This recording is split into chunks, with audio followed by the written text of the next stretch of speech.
All right, as usual, any questions you have at any point, please feel free to interrupt me.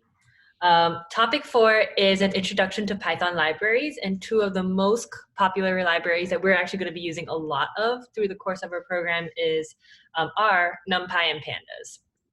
So just an overview, a lot of the labs we've seen so far, we're importing stuff at the very start. So what are we importing? We're importing libraries. Synonymous to libraries, there are modules and packages, all synonymous, interchangeable terms for the things that you import. So a library is a pre-written piece of software that you can reuse rather than having to write that functionality yourself. So for example, things like doing a counter dictionary, like all you did in your Macbeth labs. Surprise, actually a function exists. If you look up the library called collections, there is a counter function that does that for you. So typically what you would do if you need to do something that you think, all right, someone must have probably needed to do this in the past. Chances are a package or module or library already exists. So that's a really good thing to Google. If you know that you need to do something, oftentimes you'll come across solutions in Stack Overflow or any debugging site and find that someone has either already code that you can use or more likely a library or package.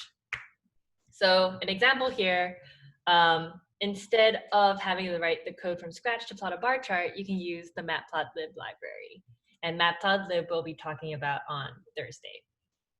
I'm going to give a quick overview of Numpy and Pandas before we dive into what they really do functionally. So to start, Numpy is the most fundamental package used for scientific computation. Basically, anything that you need to do that's kind of math related, you can probably find a method or function in Numpy.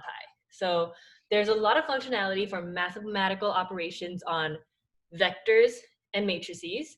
Vectors and matrices will actually get a little bit more into in phase 3. But yeah, matrix computation is the primary strength of Numpy. The library provides these operations using the Numpy array type. I'm not sure I don't think we've seen Numpy arrays yet, but we're actually going to talk about them right under here, which actually enhances performance and speeds up execution when compared to Python's default methods and data types. So actually later we're going to see Numpy arrays look very, very similar to our Python lists, but work differently. And sometimes depending on what you're doing, an array might be better.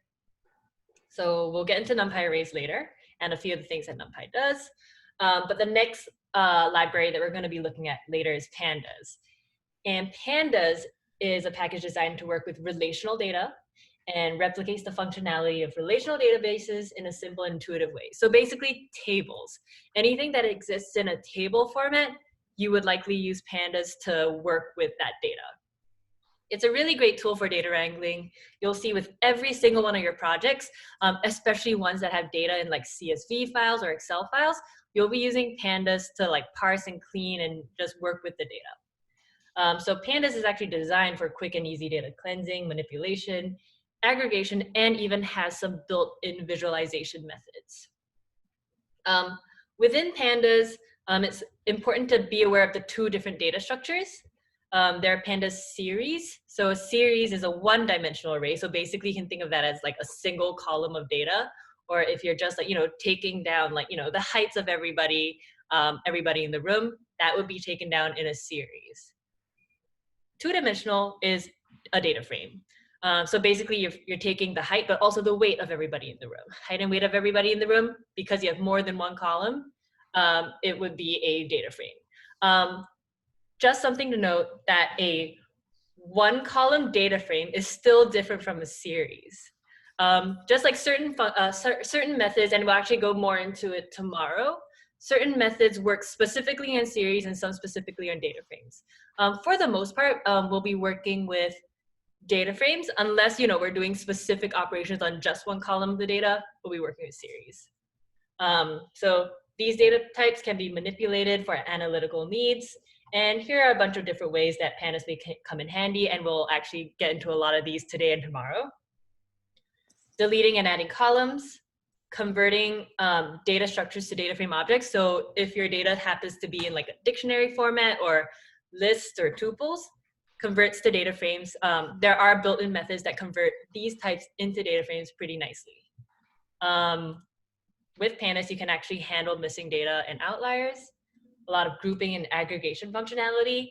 Grouping and aggregation we'll talk about tomorrow. Grouping and aggregation, if anyone has looked into SQL or SQL, that might sound familiar. I mentioned earlier visualization, built-in visualization techniques. It's actually built off of matplotlib. So Pandas actually has matplotlib embedded in its code. So because of that, you can actually do matplotlib plots without really importing matplotlib, which is pretty cool. I won't go into much of it, but in the lessons, there are some examples. And then data structures in Pandas are very compatible with most of the other libraries. So you'll see when we get to phase 2 and phase 3, you can take, Pandas data frames, and that is basically the data that you're using for analysis. Literally take that data frame, throw it into different libraries like modeling libraries.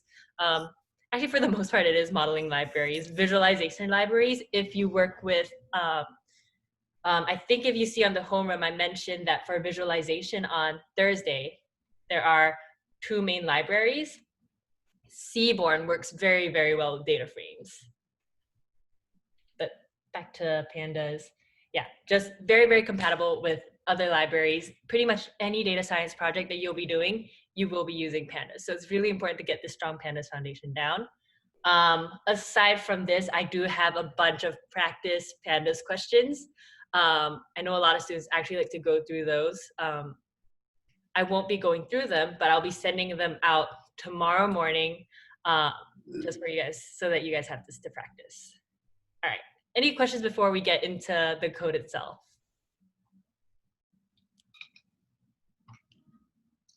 Awesome. All right, so NumPy arrays versus Python lists.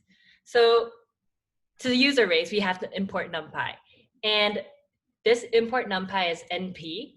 NP is just the common alias that we use for NumPy, so that we don't have to type in NumPy every time. I mean, like 5 letters versus 2 letters, not a big difference, but apparently to data scientists it is. So we are always going to import NumPy as NP. Pretty much any notebook that I set up, NumPy as NumP, and later we'll see Pandas as PD. Those are the first 2 things I will always import. And if I don't end up using it, I'll just delete it afterwards. But very likely you're going to need Pandas in pretty much any project. All right, to build your own array, you basically feed a list into np.array. So to use the array data type, you have to do numpy dot, because array lives inside numpy. And you just build it up by doing np.array. And in array is actually round brackets first, parentheses first, and then the argument in numpy.array is your list, and that converts 1, 2, 3, 4 from a Python list to a NumPy array. So really quickly, let's run this cell. Here's a NumPy array. When you print it out, it actually it's not distinguishable from a Python list, but you know it's a NumPy array because when you call type on it, you have this type, class of a NumPy ND array. Just to get more in-depth into NumPy arrays, the great thing about NumPy arrays is multi-dimensionality. With lists, you do have, lists of lists of lists, and technically you have something very similar. But with NumPy arrays, you can perform matrix and vector functions on these, lists of lists. We will get into more of this specifically when we talk about linear algebra in phase 3. But for now, let's talk about some of these data types real quick. So you can see here, this one-dimensional array, or anything that's a one-dimensional array, in the context of linear algebra is actually called a vector. Anyone heard of a vector? Basically, any one-dimensional array, especially in the context of linear algebra, is a vector. Next, we have matrices, or a matrix. Basically, a matrix is 2-dimensional. And we'll actually take a look at what these output later on. A matrix is something with like rows and columns. In the context of linear algebra, anything 2-dimensional is a matrix. Past that, another level deeper, we have tensors. And tensors I sort of think of as layers of matrices. So it's actually a three-dimensional object. The most common use of tensors is actually in images. And so in images, the way images are actually represented as numbers, every pixel is a number, right? So let's say you have this like 64 by 64 image. Each pixel is a number, and that's a matrix. But then with images, you actually have your RGB values, right? And your RGB values at different intensity actually form our different colors. So every image is actually represented by a tensor of three matrices, one red, one green, one blue. I think specifically like PNG images have one extra layer for transparency, but the point is images are actually represented as tensors. So really quickly, let's take a look at this. What we're doing here is for each of these that I've declared here, I'm gonna print the vector and then take a look at the vector shape. And so what we're doing here is we're using the dot shape attribute of the array, of the Numpy array. So dot shape is an attribute that you can use on any array just to see like what its dimensions are. So let's print this entire cell. We can see here that one dimensional, we have this vector and it has a shape of just 6. Here we have a matrix, and I like to think of this as two groups of 3. So 2 groups of 3, or you can think 2 rows, 3 columns. Just another example of a matrix, you can see here we have 3 groups of 2, so 3 rows, 2 columns. And then here we have tensor. So here is my first matrix, and here is my second matrix. It's kind of a 3D object. So because we can't see things in 3D here, imagine like the 1, 2, 3, 4 on one layer, 5, 6, 7, 8 on another layer. Something that we can mess around with is indexing. Let's actually not start with the tensor, but let's start with the matrix. Matrix 1, right? Matrix 1 looks like this. Now, with lists, when we index, actually the indexing works very, very similarly here. When we index, as usual, we start with 0, and it actually looks at the outer layer first. So by that, I mean by, actually, let's take a look at the length of the matrix. Any guesses on what the length of this matrix is? I see Melody showing 2. Yeah, that's right. The length of this matrix is 2. And so by that, we can sort of predict that when we index a matrix, we get the first layer. We get the first layer of the matrix, and the original matrix was this one up here, the 1, 2, 3, 4, 5, 6 one here. And so taking the first element of that is actually the 1, 2, 3.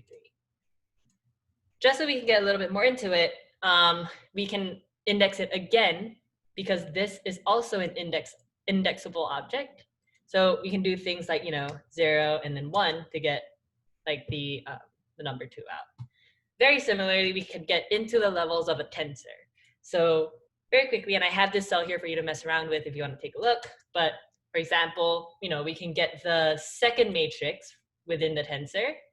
Within the second matrix, maybe we get the second row, and then the second element within that. So indexing multi-dimensional arrays, that's how it works. Very, very similar to lists. I usually go from big to small. I usually do it one by one as well, just so I can see what I'm doing. But yeah, just so you know, indexing works with arrays as well. Any questions about that?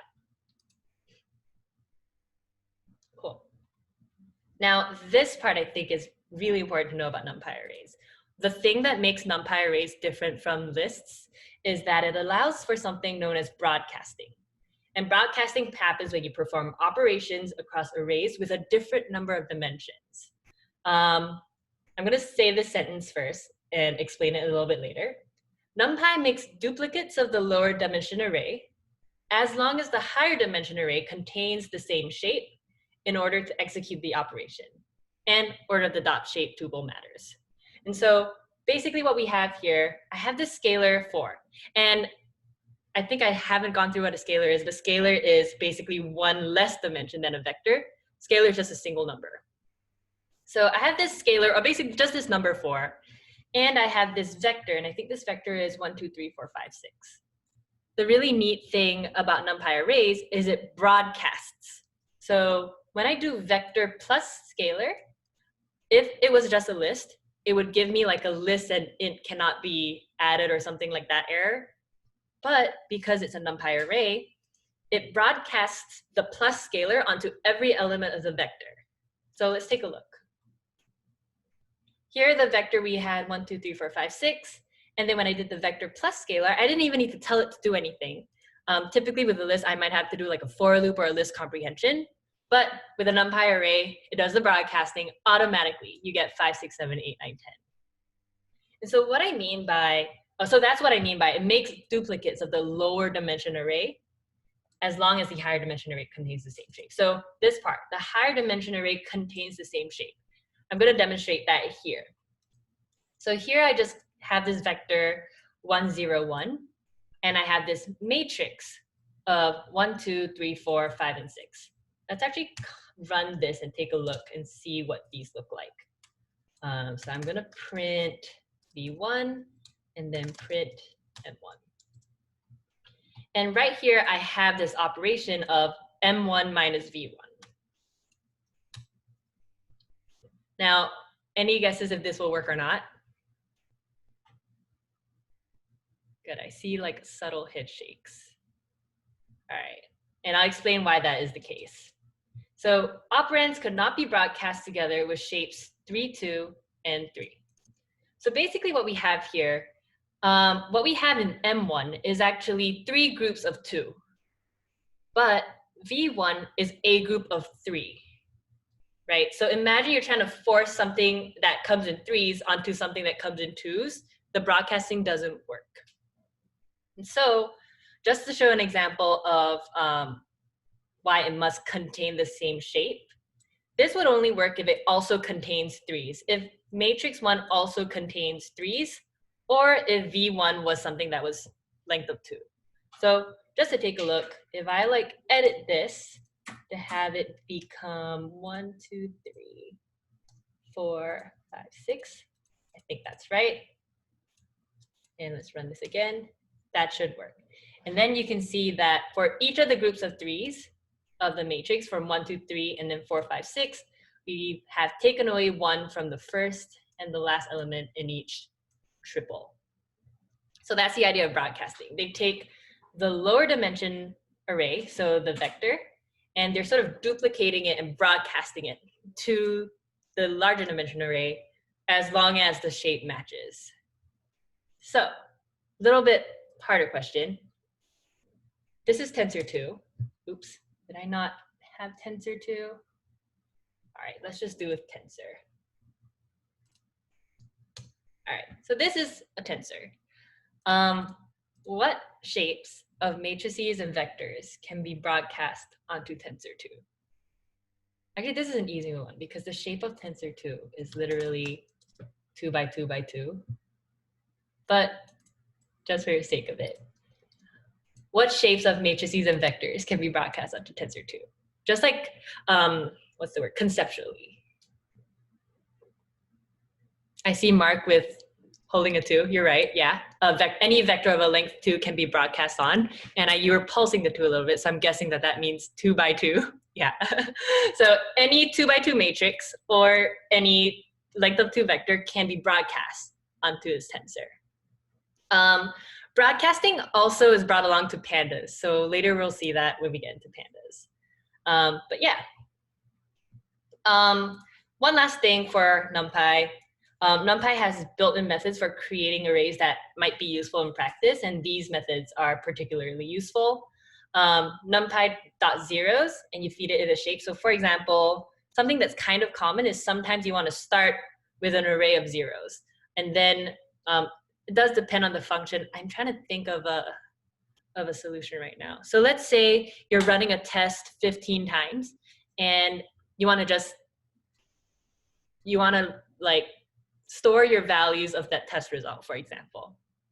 Sometimes you can actually start with an empty array of zeros and then fill those in and then edit those values one by one and add in those values one by one. why you would do that instead of, appending to an empty list. It's usually safety in like making sure that your tests are associated with specific values. There are a couple things that will come up throughout the course that use this, and I will point them out. But basically what you can do, which is pretty neat, is create an array of zeros by doing np.zeros and feed it in a shape of whatever shape you want. So maybe you want like an array of length of 10, and you would have that. Or actually something that makes more sense is maybe let's do a table of 10 and 5. You would get these arrays. Same thing with NP1s. Sometimes you want ones instead of zeros. We'll actually see that in our exact linear algebra example when we get to phase 3, but this automatically fills it with ones. And then you can also do numpy.full. And I believe in this fill argument, so it takes in the shape argument, also fill argument, you can tell it what to fill it in with. So maybe I want to fill it with, I think I can fill it with a letter or a string. I can do that. I can also, I think, fill it in with a range of objects. I think I can do that. Let me see.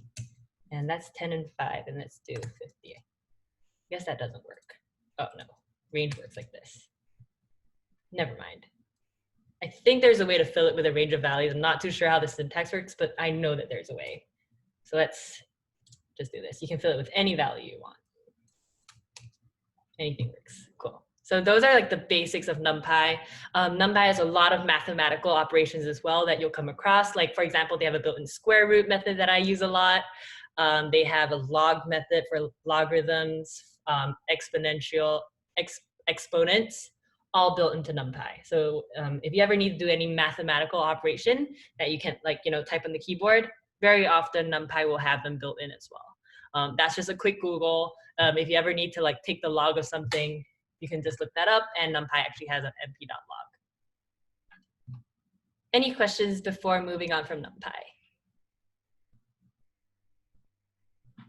Sweet, all right. Let's move on to pandas. So as I mentioned earlier, pandas is always imported as PD. That is just the alias that pandas uses. Let's do that. And pandas, as I mentioned, reads data in the form of tables. And very, very often with data science, we're actually taking data from somewhere else to do the analysis.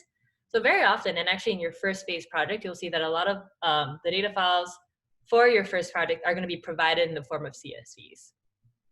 And so Pandas has this really, really neat function called read CSV, and it can read any CSV. So you can feed it in, the path of a local CSV file. If you have one saved on your computer, you can feed it the path of that. It'll read it in and turn it into a Pandas data frame automatically.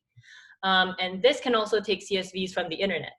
So if we actually take a look at what this is, I think this is in a raw form, so it won't look super nice. Oh, it downloads onto my computer.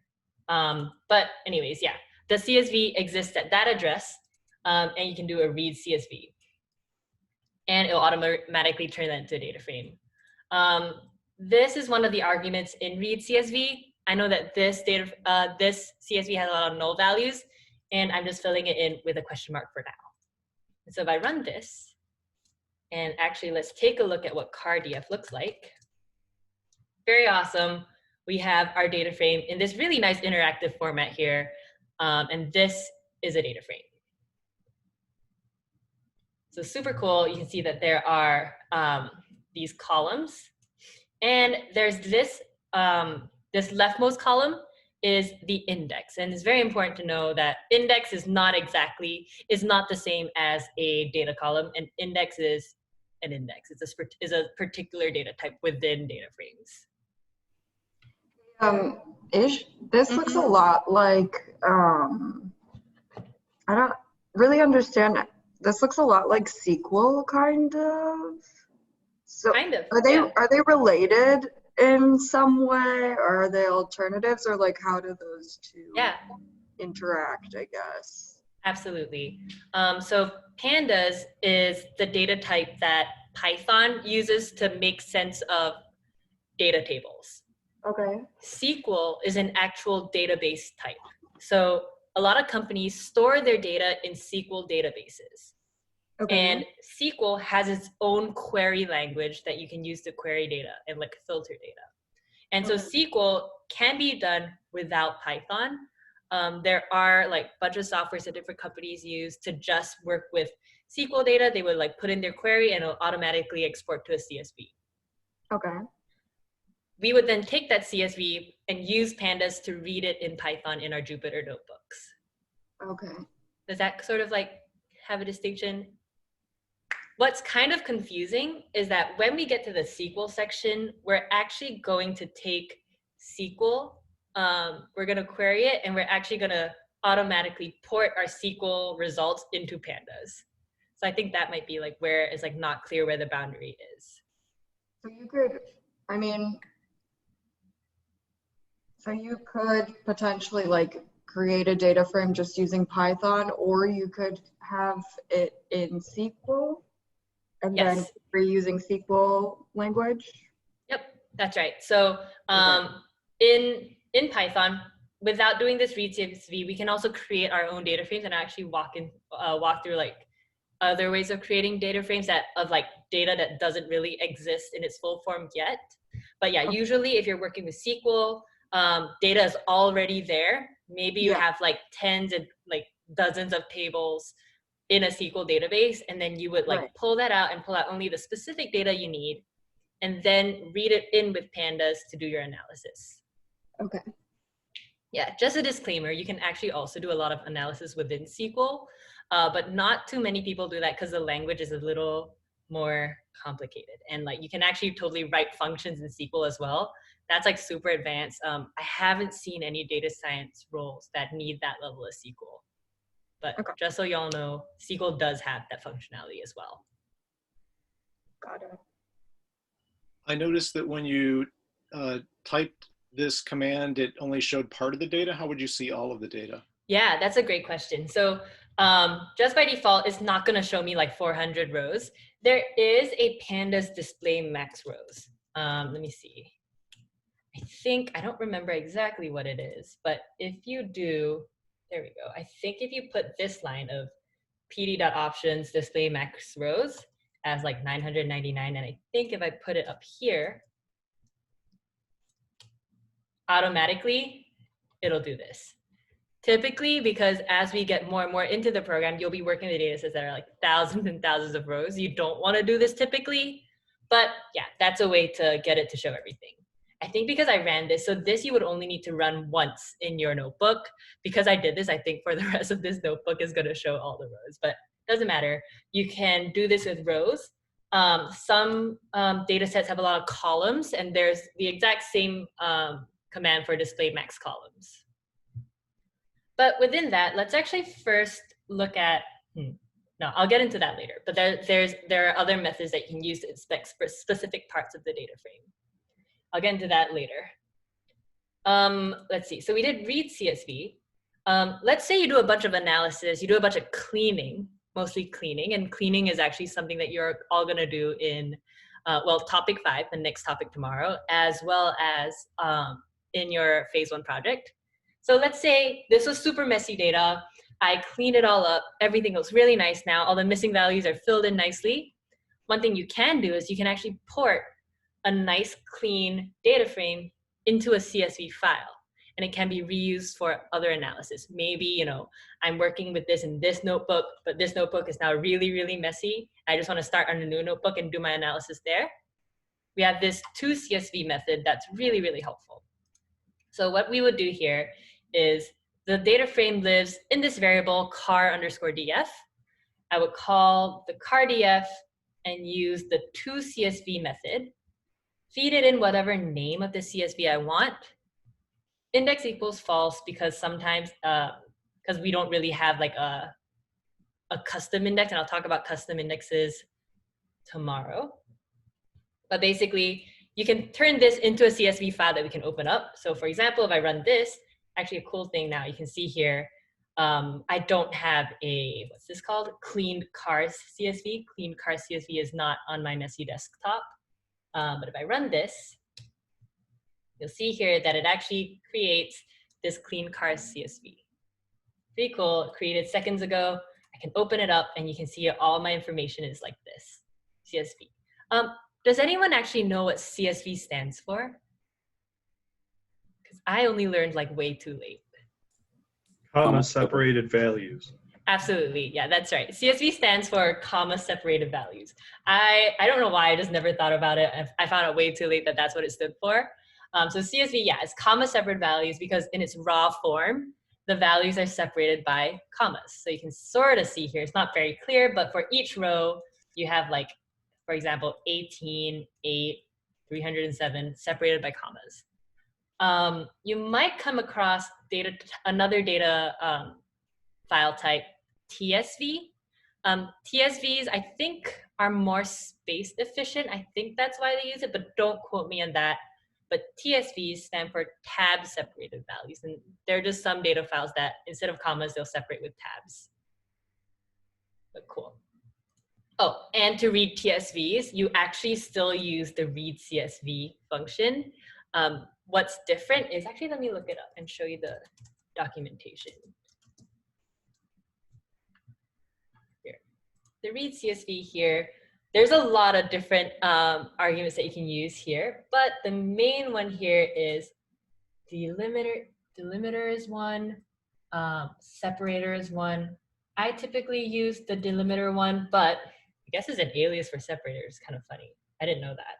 But it looks at how the values are separated. And if you have a TSV file, you would just say that separator equals to /t, because /t stands for tab. You'll actually need this for your project, but this is not something that's super important. This is something you can also really just Google. But cool, that was kind of a tangent. Any questions so far? Yeah, I had a question. For the to CSV, how come we don't have to call PD dot for that? Yeah, that's a good question. So to CSV acts on an existing data frame. So when you have pd.readCSV, is you're using a function out of pandas to do something. But pandas also has, when you have a data frame already existing, you can do pandas methods on a data frame. And in those cases, you don't have to do pd dot. Does that explain it? So actually, if I look up pandas read CSV, you always say pandas dot read CSV. But if I look up pd to CSV, when I look at to CSV, it actually says pandas dot data frame dot to CSV. So you're always doing to CSV on a data frame. Does that help to clarify? That's actually something that I don't normally mention during study group. So that's a good thing that you brought it up. But yeah, good. Another thing to look out for when you're reading documentation is where the function actually lives, and these work on data frames. So I think maybe they have examples, but let's see. Yeah, so here you can see that the pandas documentation I really like. I think it's very clear. It has a lot of examples, some edge cases as well. But you can see here that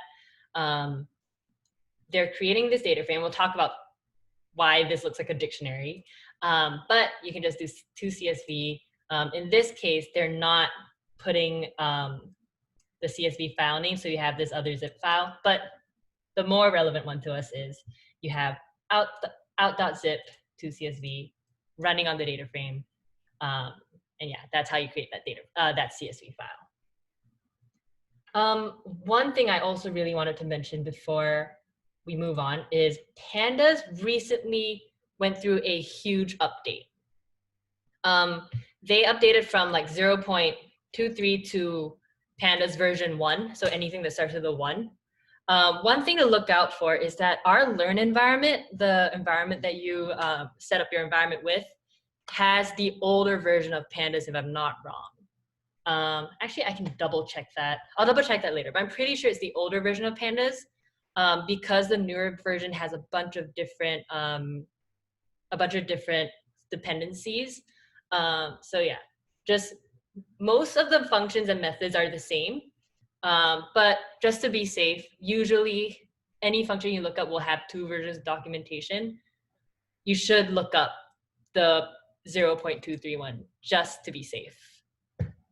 That's just something to let y'all know. On my computer, unfortunately, it is the version 1.1, but there aren't any methods that are in these notes that are different between the two versions. But just in case you use something that's a little bit more obscure in the future, that's something that, you know, if you're troubleshooting and can't figure it out, that's one thing to keep in mind. All right. So we talked about reading in data and outputting data into CSVs. Next, we're going to talk about creating data frames from other data types. Next week's material, we're actually going to be talking about, we're going to be talking about getting data from elsewhere. So we'll be talking about getting data through APIs, web scraping data, and when you're web scraping data or getting data from APIs, the easiest way to store them might be actually to first put them in a dictionary or a list and then turn them into a data frame. Why that is, we'll get into that later on. But actually, in short, APIs come in a dictionary format. But anyways, let's just say that we have this list of data and we have this dictionary. We can turn either of these into a data frame. So easier one to start with, let's run this first, is using the pd.dataframe from dictionary method. If you have a dictionary, and in this case we have 1, 2, 3, 4, 5, we can create this data frame from this dictionary. If we actually look at the from dict, let's see, pd from dictionary documentation, and let's just look at, can't find the old one here, but I think it's exactly the same. You would tell it, give it the data, and also what the orientation will be. So I'll like run it and see what the difference is, but you can see whether you want the keys of your dictionary to be the index or the column. So really quickly, let's run this. Just a simple dictionary called numbers. Here you can see, because I fed it in index, it turns the keys into the index. And I think by default, if I take this out, it actually turns it into, never mind, it turns it into the columns. I don't think this will work because it is not, yeah, because it won't have an index. But if you had a bigger dimension, it would be the columns. Actually, I might show you an example from the here. There we go. So you can see here, if you have this data, so actually let's copy this over and see what it looks like. Let's see. Let's do this. Data equals this. If we do, and here you can see it's 2 columns, and each column has a list. If we do pd.dataframe here, and here we pass it in data, difference between indexes, here you can see the keys become the index, or we can flip it around, feed it in columns, and it is basically pivoted. Each of the keys become the columns. Yeah, that's a better example here. Something to play around with, for sure. Cool. Let's see.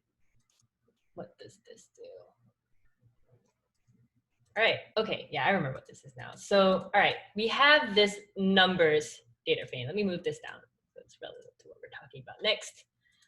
So with this data frame, first of all, this column name is automatically created as 0. If you don't feed it in column names, it'll automatically give numerical values as the column names. So what you can do is data frames, you can actually pull out specific things. So within data frames, there are attributes. So numbers is this data frame.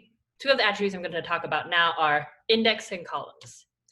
Doing index.index gives you the index, and as you guessed, dot columns gives us the columns. And here you can see it's a range. It actually starts at 0, stops at 1, and it's just 0. So what we can do often when we are creating data frames that don't have column names yet, you can actually just feed it in a column name. And what we do here, you can do numbers.column and just tell it it's equal to, for example, numerical. So if I run this cell really quick, you can see that it assigns it to numerical.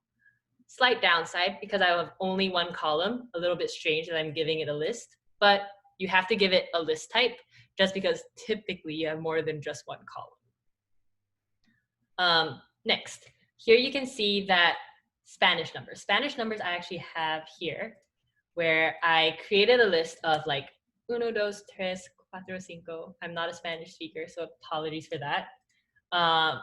let's see, I'm going to have this list. And let's say I want to create a new column in this data frame that has, these Spanish numbers. The syntax is very, very similar to adding new keys to dictionaries, actually. So we can see here, calling the data frame, calling the name of the new column that we want, and assigning it to this list. So if we do this really quickly, we'll see here that we have a new column with the Spanish numbers. Any questions on this part? Awesome. Okay, I had talked about data frame attributes, so I'm going to talk about the difference between attributes and methods. One thing that people get tripped on is, when do I put the parentheses, when do I not put the parentheses, right? I think it hasn't been very clear when to do so and when not to, so we're going to talk about those differences. But first, I'm going to load in this data set. There are just built-in data sets in this sklearn package, so I'm just going to use one of these instead of importing a new one. So let's just see what this is. I have a quick question on the last part. Yeah, for sure. The lists were different lengths. What would happen? Like if Spanish numbers had another? Yeah, that's a good question. Let's see. What is 6 in Spanish? Anybody? SEIS. Okay. All right, let's take a look. One of two things. Either they will add it in but give you a 0 or NaN in numerical, or they just won't let you do it. Those are my two guesses. There we go. Yeah. So the length of values doesn't match the length of index. I'm also going to try, what if it's 1 less? I think if it's 1 less, it might give you null values. There we go. So if it's different length, it won't let you do so. But yeah, that's a good question. It will not let you do so if this doesn't match the length of the index. Cool. Awesome. So let's go back to this wine data set. So what I had done here is I had loaded in this data set under df. So df is actually the typical variable name that you use for data frames. So df is just short for data frame. Let's take a look. This is a data set about wine and I guess the chemical makeup of different wines. And these are just a bunch of numbers. And we're just going to play around. We're going to use this data frame to play around with different attributes and methods. So attributes versus methods. I sort of like to think of attributes as characteristics of the data frame. So therefore, there's no additional computation that has to be done. All the information is already there. I know that definition is not like is not the most accurate, but it's like kind of like a framework for like when I use the parentheses and when I don't.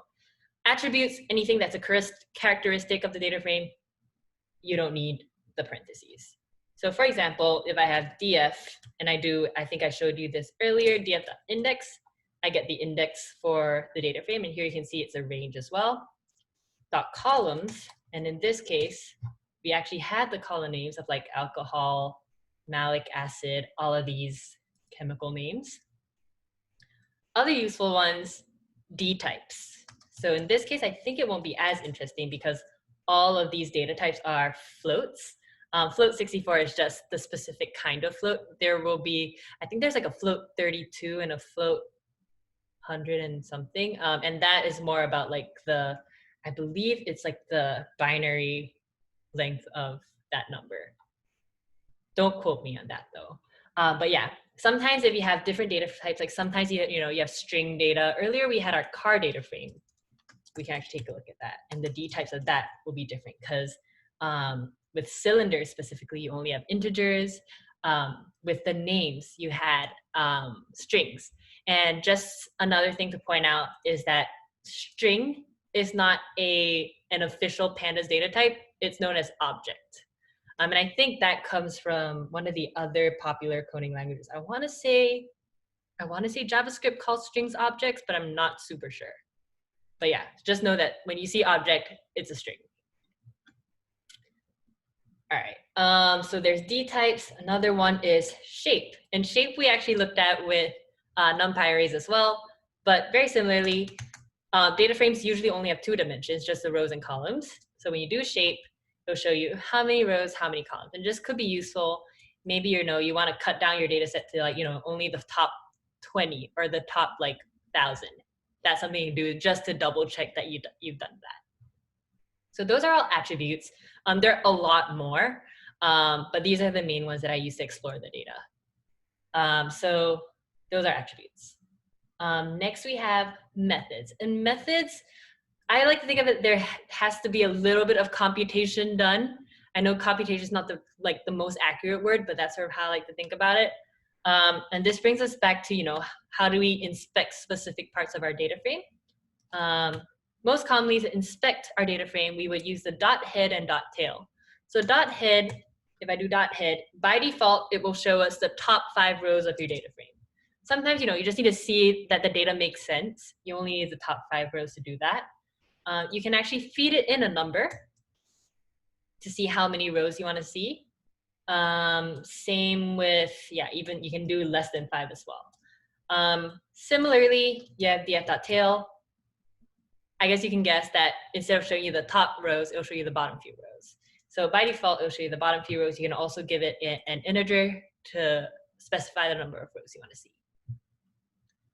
The next couple are very, very useful for just doing a one-look summary at your data. The first one I want to show y'all is df.info. So df.info gives you a summary of your data set like this, in this format. It shows you for each column, do you have any null values? That's actually a really good way to see if you have null values, because it'll show you how many rows there are at the start.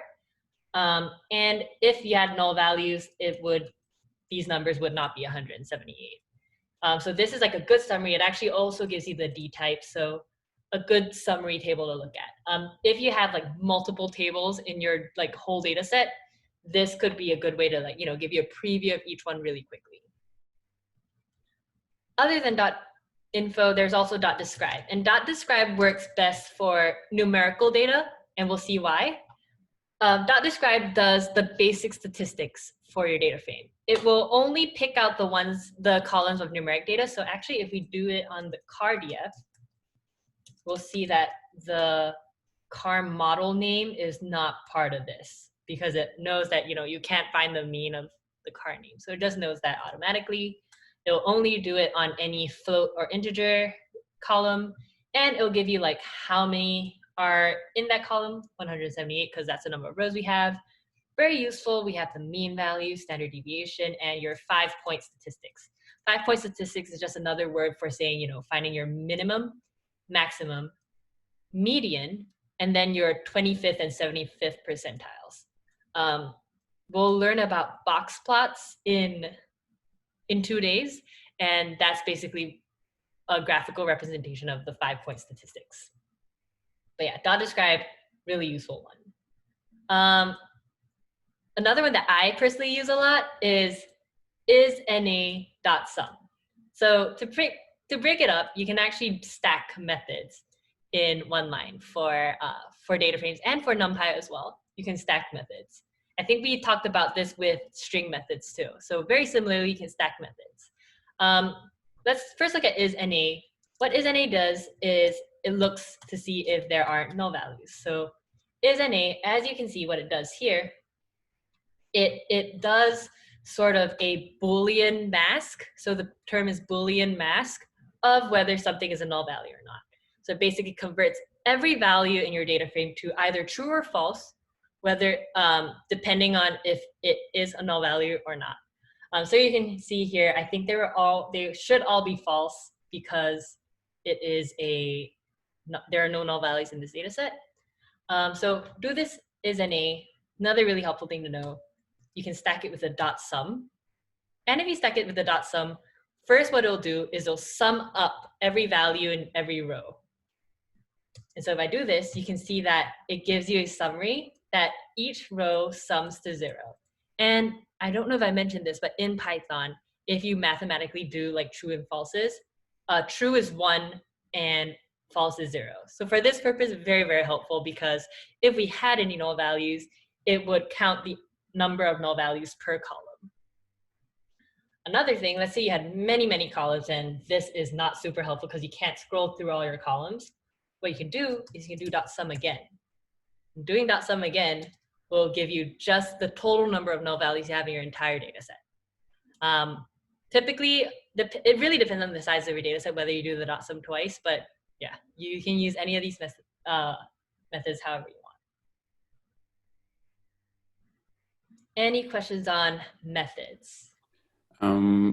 What is the difference between not a number and an object? Not a number and an object? Is that your question? Yes, yes. So not a number is literally a NaN value. And pandas and NumPy both will recognize that, all right, if something is not a specific value. So yes, NaN stands for not a number, but it basically just means that it's a null value. Not a number, technically, as it says, means that it's not an integer or float. But in this case, not a number is an empty value. So based on that, an object is just a string. Does that help to clarify? Yes, thank you. Yeah, actually, yeah. You asking that makes me realize that some of these terms don't super make sense. But yeah, not a number actually means that it's not only not a number, it's also not anything. But cool. Let's see. This is the last section of stuff I want to talk about. I think we're pretty good on time. Selecting specific values. And so when you're working with data frame, sometimes you want to like filter out your data frame for specific conditions or select specific number of rows just to do some kind of data. I don't know, a lot of reasons to do selecting. And your main two functions for that are iloc and loc. So iloc actually stands for index locating or locate or locator. I don't remember which variation of the word, but it's locating by index, and .loc is just locating by a condition. So let's take a look at iloc because I think that one's a little easier. So here's our data frame again.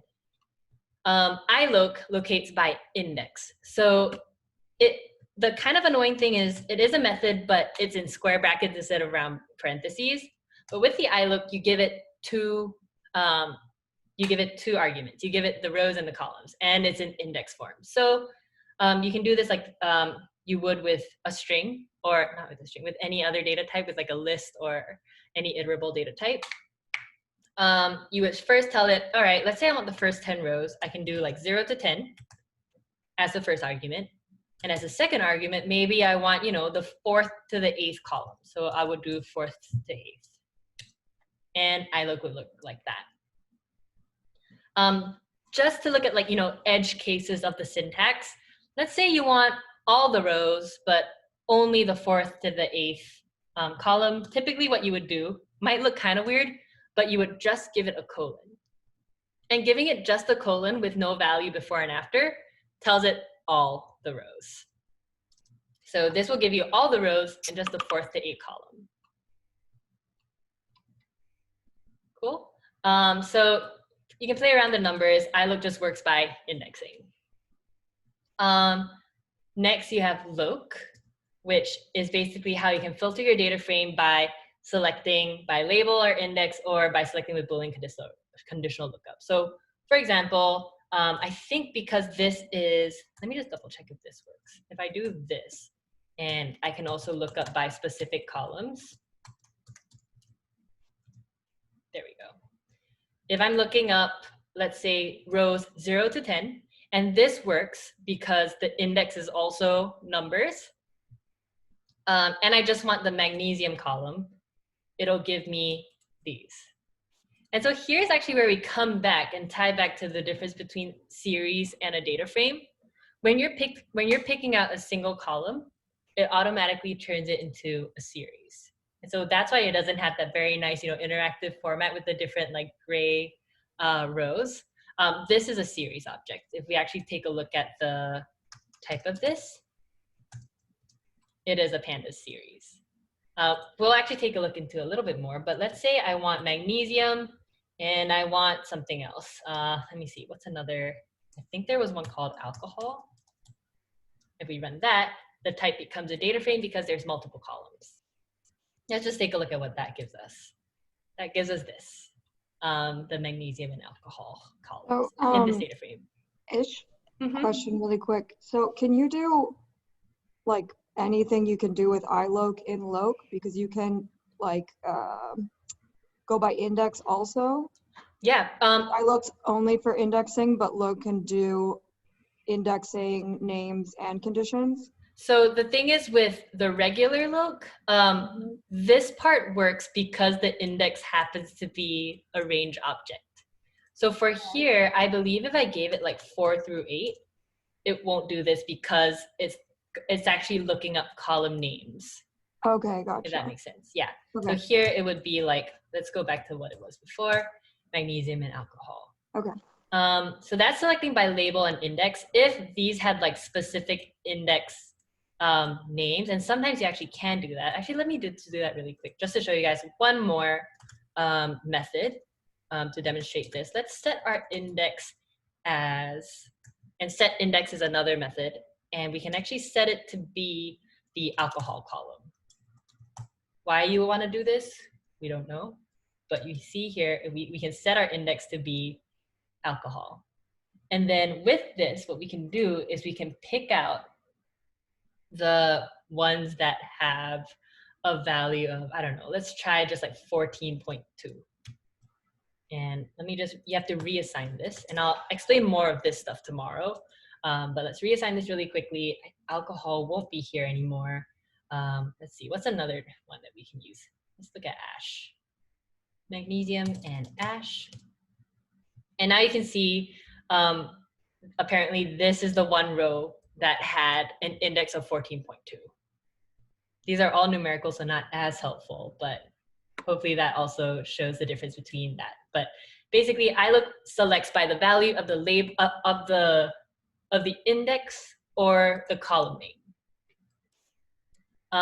One more thing that with .loc you can do that might be more relevant is you can actually select by using conditionals. So what we can do here, and let's see, let's say we want all of the columns, all of the rows, and let me just double check if this works. Let's go back to our original data frame. There we go, the one without the alcohol. Oops. There we go. Just double check that this works. All right, so here we have our magnesium and ash. And so let's say we only want the rows where magnesium is above 100. So what we can do here is we're looking up the values where magnesium is above 100. I have to double check this syntax if it doesn't work. And it should give you these columns where your magnesium is above 100. There we go. And here we only have the values where magnesium is above 100. Tomorrow, I'm actually going to get into more of like why you have to say DF twice.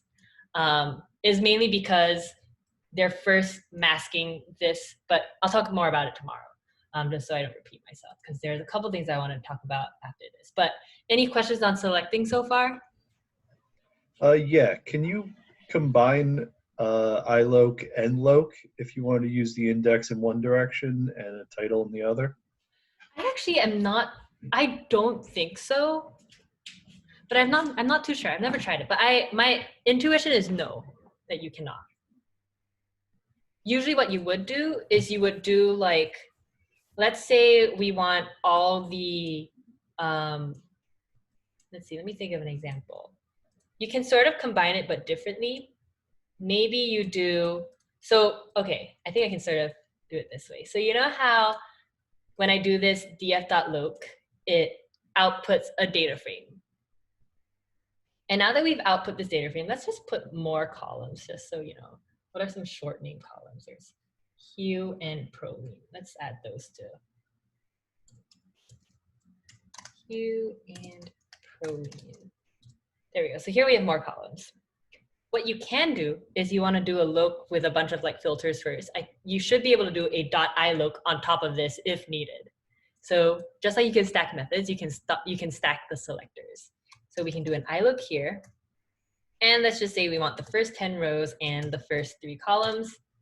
And that works like that. I think this is the only way you'd be able to combine it. I don't think you can actually do like, you know, index for the rows and like the column names for the columns.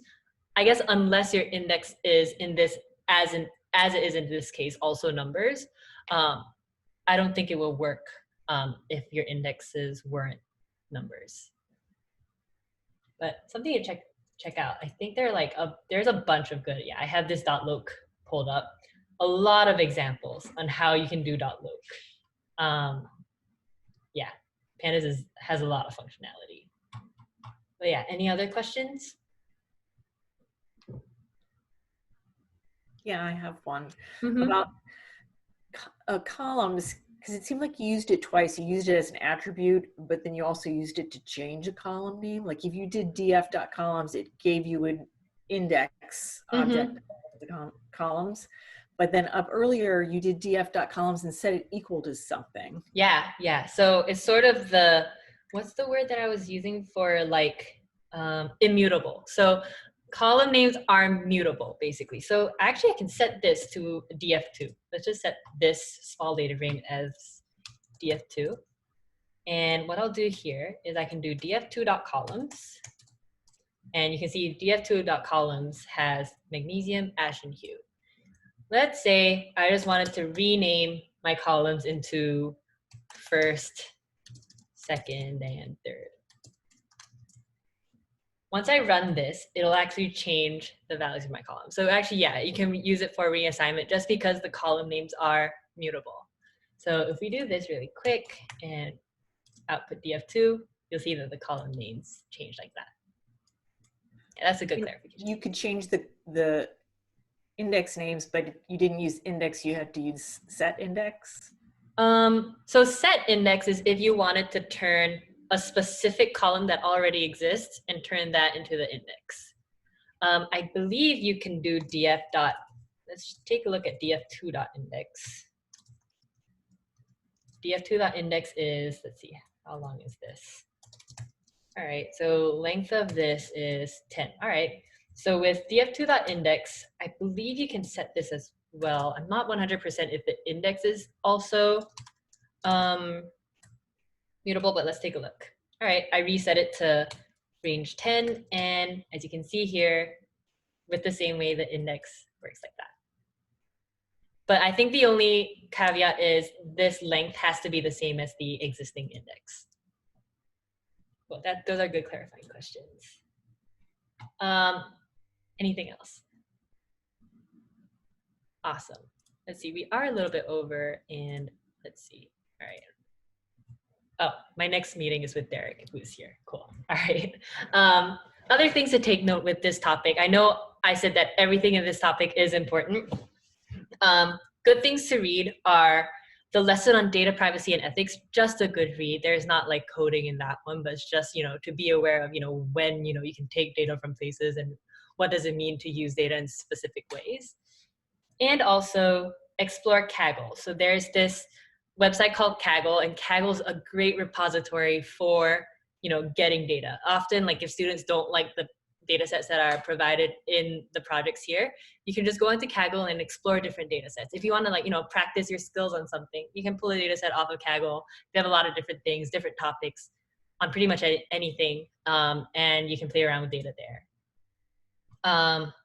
Also, at the end of this, there is that topic for mini project on, I think, the Ames housing data set. A good opportunity to pair program for sure. And next time we'll be talking about using lambdas with series and data frames. We'll talk about some data cleaning techniques as well as visualizations. But any final questions on topic 4? Cool, awesome. In that case, I will see you all at tomorrow's study group. Bye, everybody. Yeah. Bye, thank you. Thanks.